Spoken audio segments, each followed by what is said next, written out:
Olá, tudo bem? A partir de agora, mais um Universiência, o primeiro programa brasileiro de TV e internet realizado em parceria com TVs e instituições públicas de ensino superior do Nordeste brasileiro que estão produzindo ciência e conhecimento. Então, vamos conferir as pesquisas de hoje? Projeto do Instituto Federal de Sergipe incentiva comerciantes a transformar o óleo de soja usado em sabão. Uma pesquisa da Universidade Estadual do Sudoeste da Bahia investiga práticas agrícolas da antiguidade a partir da Bíblia. E ainda, uma técnica que promete o melhoramento de sementes do feijão calpi para o cultivo no semiárido.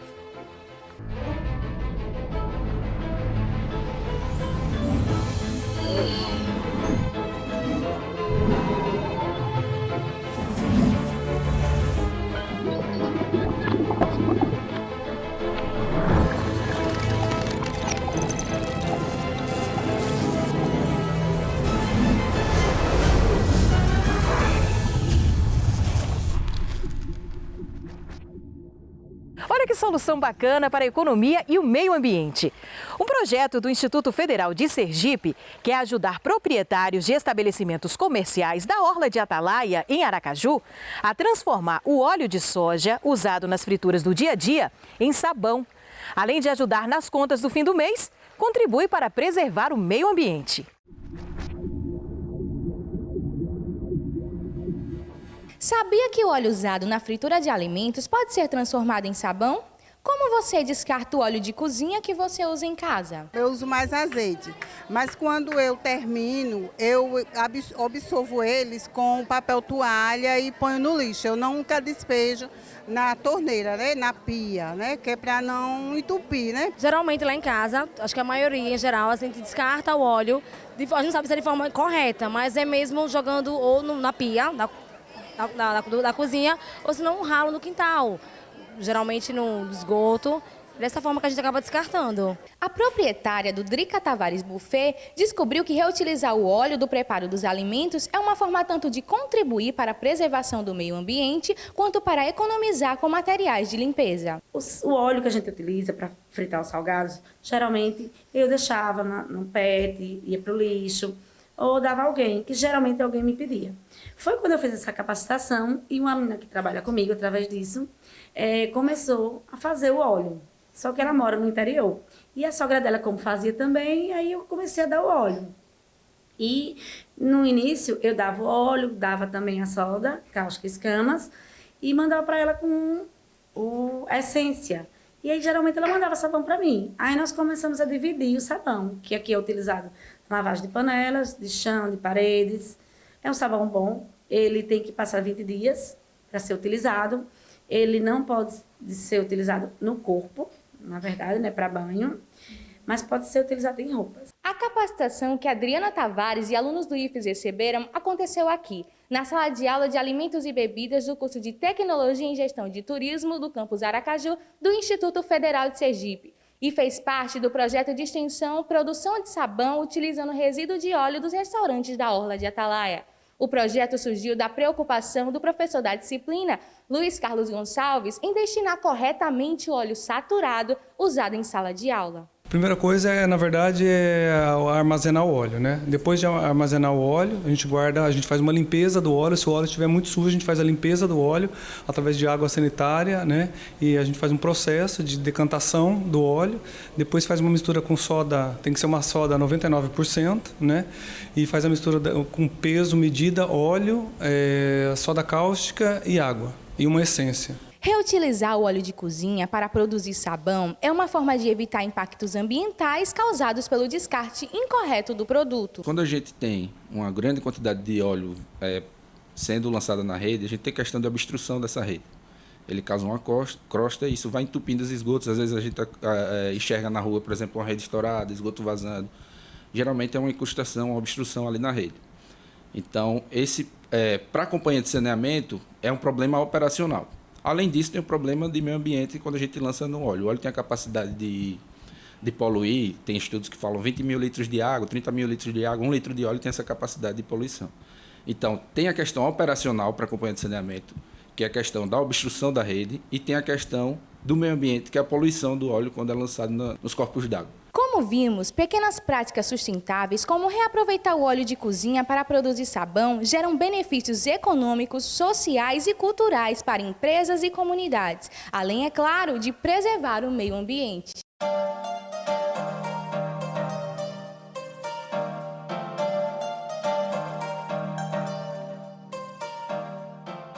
E depois do intervalo, você vai conhecer o trabalho de um cientista da Universidade Estadual do Sudoeste da Bahia, que investiga práticas agrícolas da antiguidade a partir da Bíblia.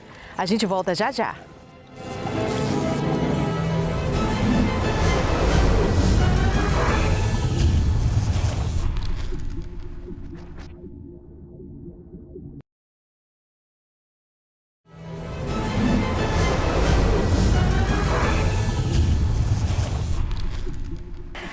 A próxima pesquisa que vamos conhecer usou como base a Bíblia Sagrada, mas não tem nada a ver com religiosidade, e sim com as práticas agrícolas em tempos remotos.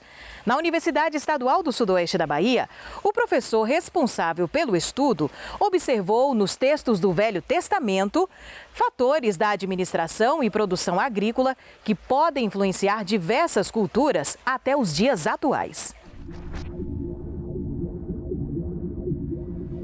Um estudo de especialização, um curso de especialização, cada um tinha que apresentar uma ideia e eu apresentei essa ideia, porque eu tinha acabado de ler a Bíblia e no Antigo Testamento, né? Nós fomos verificar no Antigo Testamento a quantidade e o tipo de citações sobre agricultura e encontramos várias citações e às vezes, muitas vezes, de forma simbólica.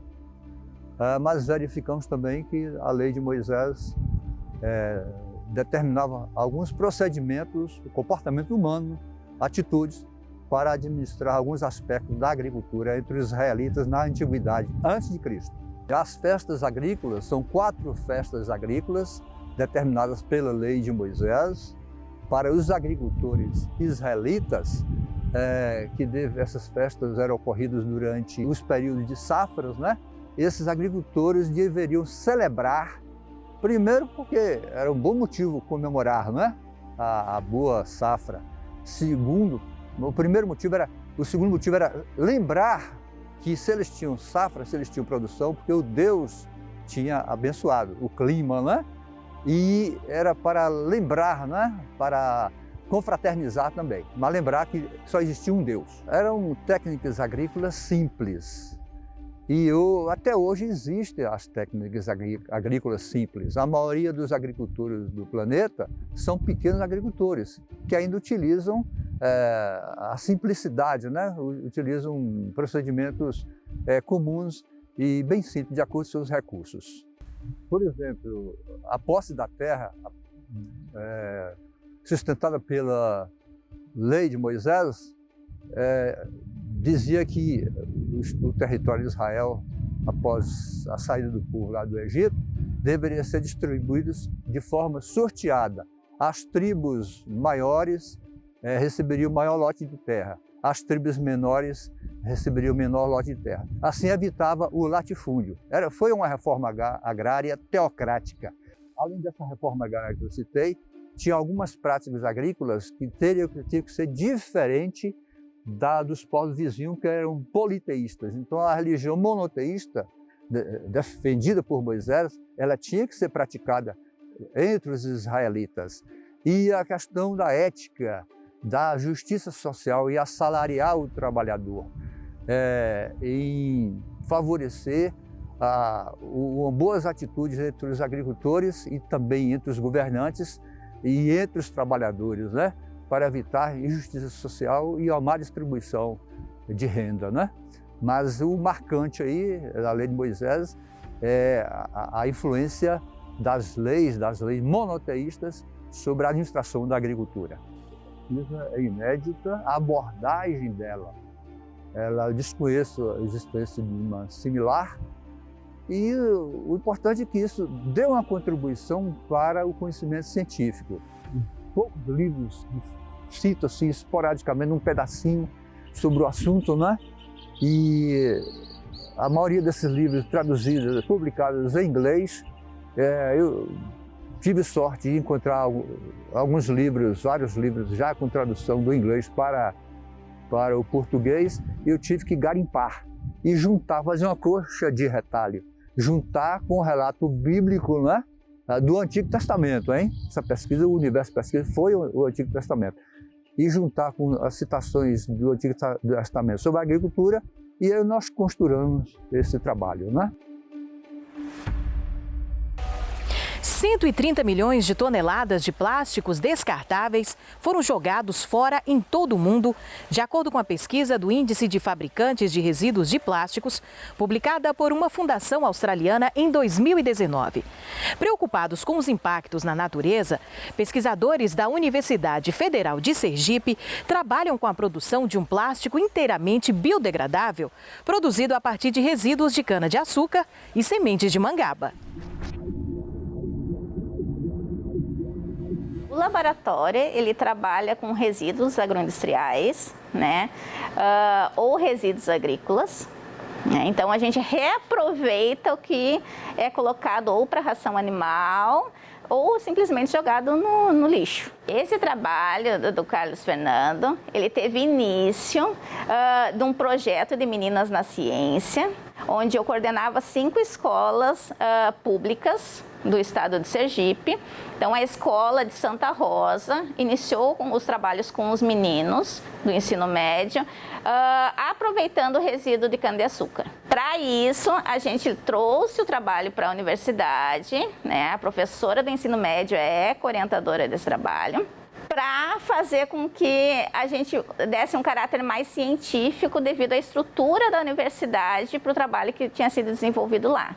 Então, a gente aprimorou os trabalhos de forma tecnologicamente. A ideia do bioplástico era produzir um canudo que, além de biodegradável, fosse comestível, né? E daí, por alguns problemas enfrentados durante todo esse processo, a gente mudou de plano para produzir pratos que também fossem biodegradáveis, e a matéria continua sendo, de certa forma, comestível, né? A depender da forma que o material será utilizado. Eu vinha com frequência de 3 vezes por semana para o laboratório para fazer essa parte experimental, até conseguir chegar ao resultado final, que foi o bioplástico. Inicialmente, eu pensei que eu não ia conseguir, porque eu nunca trabalhei com bioplástico, foi a minha primeira vez, e eu tive total independência no projeto, que foi bom para mim, porque eu gosto desse desafio, né? E com a expectativa de que as meninas da educação básica iriam acompanhar esse projeto, então eu estava bastante preocupado em saber todo o processo, né, de produção desse material, para que eu conseguisse chegar a um resultado positivo. Então, inicialmente, eu não tinha ideia de que eu iria conseguir chegar a esse resultado, né? Mas com o passar do tempo, um passo após o outro, eu fui conseguindo fazer o teste com plastificante, aí eu vi a primeira formação do bioplástico, depois a cinética de secagem, que foi o tempo para medir o tempo de formação do material. E depois, quando eu cheguei ao final com o bioplástico, para mim foi, tipo assim, eu já estava me sentindo um pesquisador.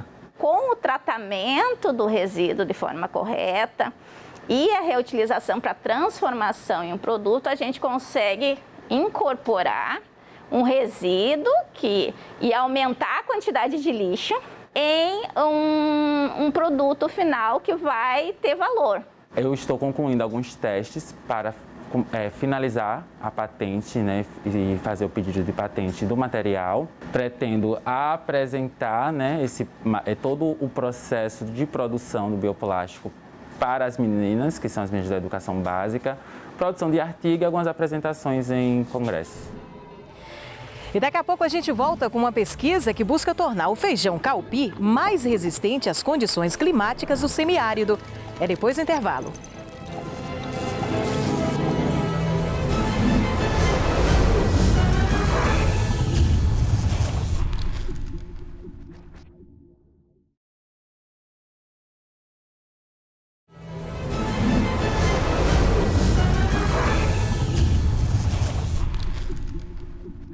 Fonte de proteínas e fibras, o feijão é um dos produtos mais consumidos no país e indispensável na mesa dos brasileiros.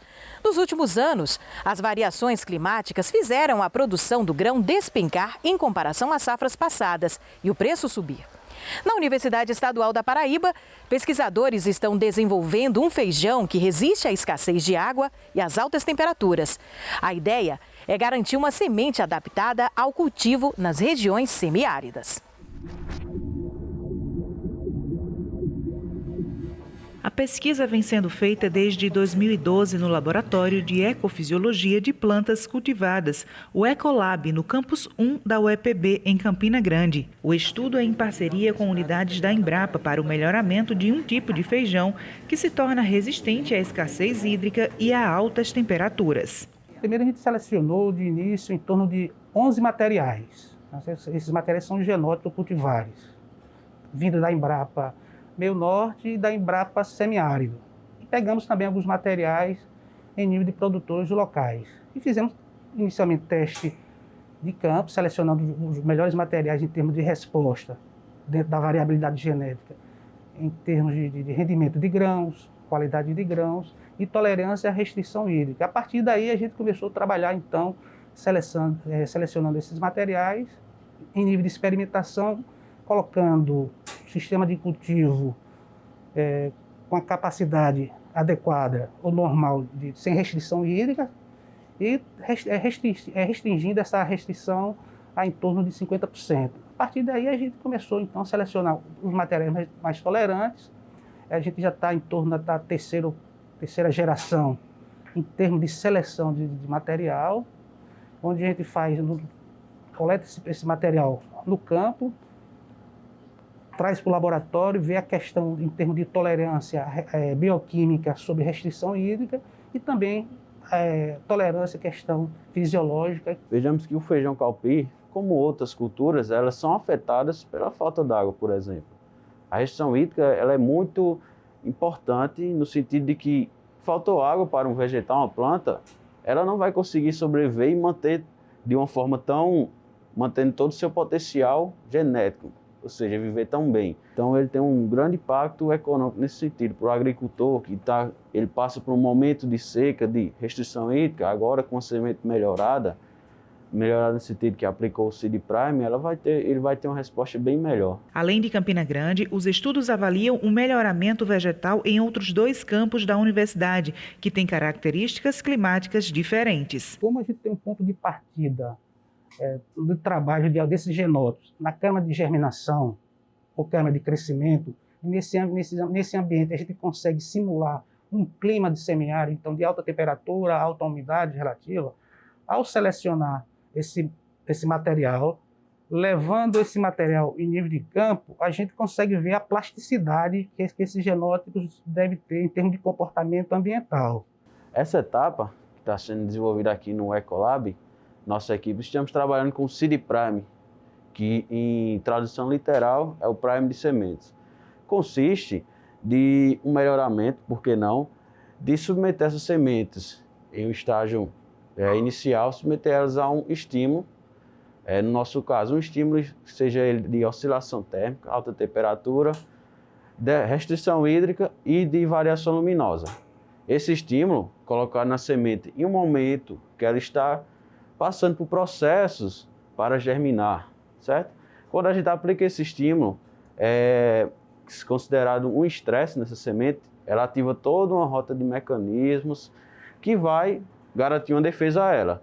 Todavia, o Seed Prime vai consistir em cortar esse estímulo no momento crucial para a semente. Cortou esse estímulo e a gente seca essa semente, garantindo que ela retorne para o momento inicial dela. Então, ela vai ter essa memória genética. Ela vai guardar essa informação, esse estímulo estressante que ela passou, vai guardar e para no futuro, caso ela passe novamente por esse estímulo, esse estresse, ela já vai ter esse mecanismo intrínseco, sim, essa memória guardada e vai poder responder de uma forma mais eficiente. Aqui nesse equipamento nós fazemos o pós-teste lá de laboratório. É onde a gente valida parcialmente os resultados que nós obtivemos na etapa de laboratório. Então esse equipamento é uma câmara de crescimento tipo Fitotron, onde nós conseguimos simular as condições de clima, imaginando cenários futuros de aumento de temperatura e de concentração de CO2 na atmosfera. Então o que a gente faz aqui? Nós simulamos, nesses vasos a restrição de água nessas plantas e simulamos também o aumento de temperatura e de CO2.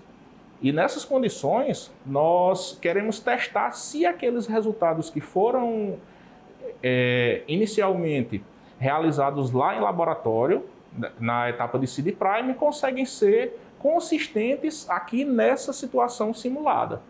Depois que passarmos dessa condição, aí a gente vai simular isso no campo. É onde a gente, de fato, quer entregar esse produto para os produtores, né? Professor, quais foram as melhorias que vocês observaram?